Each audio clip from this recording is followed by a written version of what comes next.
Assalamualaikum warahmatullahi wabarakatuh. Halo semuanya, apa kabar? Semoga pada sehat semua ya.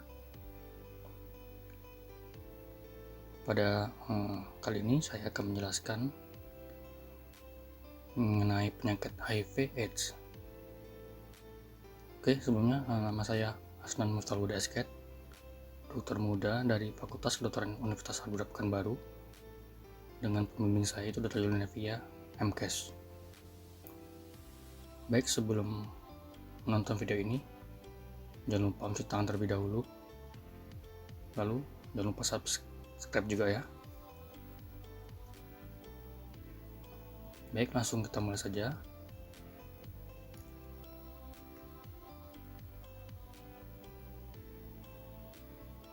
Jadi, apa itu HIV? HIV atau Human Immunodeficiency Virus merupakan virus yang menyerang sistem kekebalan tubuh manusia dan menimbulkan AIDS. Lalu, apa itu AIDS?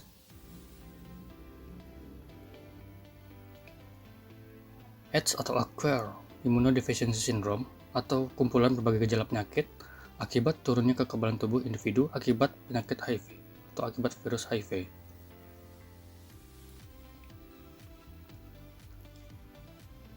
Lalu, bagaimana cara penularan HIV/AIDS? Pertama, penyakit ini menular melalui berbagai cara, antara lain melalui cairan tubuh seperti darah, cairan genitalia, dan ASI. Virus juga terdapat dalam saliva atau air liur, air mata, dan urin, tetapi dengan jumlah yang sangat rendah. HIV tidak dilaporkan terdapat di dalam air mata dan keringat. Lalu selain melalui cairan tubuh, HIV juga ditularkan melalui yang pertama itu bisa dari penggunaan jarum suntik yang bergantian, lalu berganti-ganti pasangan, lalu dari ibu hamil yang mengidap positif HIV, dan juga transfusi darah dengan pasien atau dengan orang yang sudah terkontaminasi dengan HIV.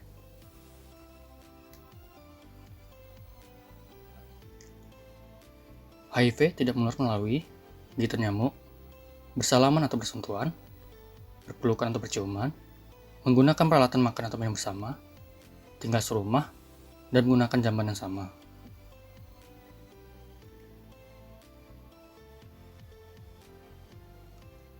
Nah, siapa saja sih yang berisiko terkena HIV/AIDS? Yang pertama itu pengguna nafsa suntik, lalu pekerja seks, lelaki yang berhubungan seks dengan lelaki, narapidana, dan pelaut atau pekerja di sektor transportasi.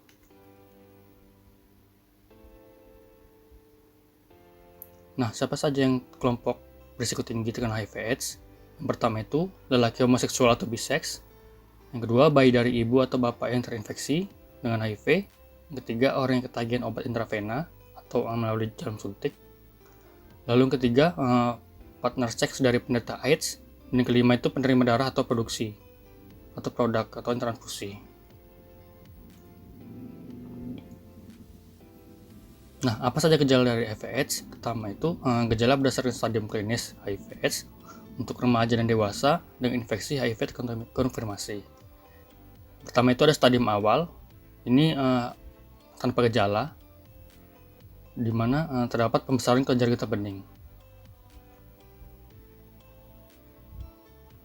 Lalu, stadium lanjut. Yang pertama itu ada penurunan berat badan lebih dari 10% tanpa sebab yang jelas. Yang kedua, diare tanpa sebab yang jelas selama lebih dari 1 bulan. Yang ketiga, demam berkepanjangan lebih dari 1 bulan. Dan keempat itu terdapat jamur pada mulut. Ini semua dikarenakan adanya penurunan pada imunitas tubuh.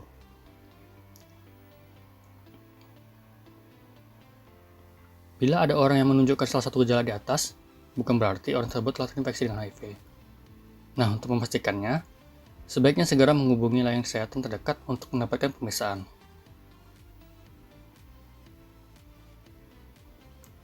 Lalu bagaimana penyebaran dari HIV atau AIDS ini atau penularannya? Jadi penularan infeksi HIV/AIDS ini terdiri dari 5 fase, yaitu pertama ada periode jendela, lamanya itu 4 minggu sampai 6 bulan setelah terinfeksi, di mana di sini tidak ada gejala atau asimptomatis. Yang kedua ada fase infeksi HIV primer akut, dengan lamanya itu 1 sampai 2 minggu. Lalu ada infeksi asimptomatik, dengan lama itu 1 sampai 15 atau lebih dengan gejala tidak ada. Lalu terdapat supresi imun simptomatik, di mana di atas 3 tahun dengan gejala demam, keringat malam hari, berat badan menurun, dan juga diare. Lalu ada AIDS. Ini lamanya bervariasi antara 1-5 tahun dari kondisi AIDS pertama kali ditegakkan.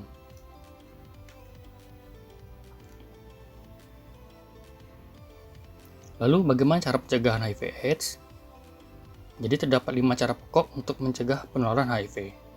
Itu A, B, C, dan E. Yaitu yang pertama itu A, absen, di mana tidak berhubungan seks saat jauh dari pasangan. Lalu B, be faithful atau setia, tidak bergonta-ganti pasangan. C, dengan menggunakan kondom saat melakukan hubungan seksual. D, drugs yang tidak mengkonsumsi narkoba. Dan E, education, itu aktif mencari informasi yang benar. Lalu bagaimana cara pengobatan HIV/AIDS? Untuk menahan lajunya tahap perkembangan virus, beberapa obat yang ada adalah antiretroviral, juga infeksi oportunistik. Di mana obat antiretroviral itu adalah obat yang digunakan untuk retrovirus seperti HIV, guna menghambat perkembangbiakan virus. Lalu, obat infeksi oportunistik itu adalah obat yang digunakan untuk penyakit yang muncul sebagai efek samping rusaknya kekebalan tubuh.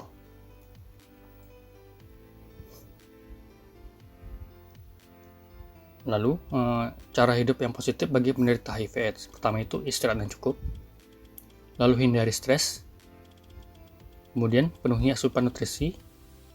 Lalu minum obat antiretroviral sesuai dengan anjuran dokter.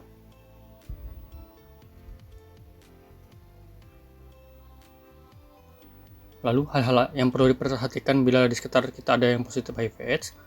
Yang pertama itu jangan mengucilkan mereka, dan juga berikan dukungan kepada mereka. Mari sama-sama kita hentikan perkembangan dari atau penularan dari penyakit HIV/AIDS ini. Baiklah, sekian penjelasan saya mengenai penyakit HIV/AIDS. Jika ada yang ingin bertanya, silakan di kolom komentar. Lalu jika kalian suka video ini, silakan like, komen, dan juga subscribe, juga share. Baiklah, terima kasih. Assalamualaikum warahmatullahi wabarakatuh.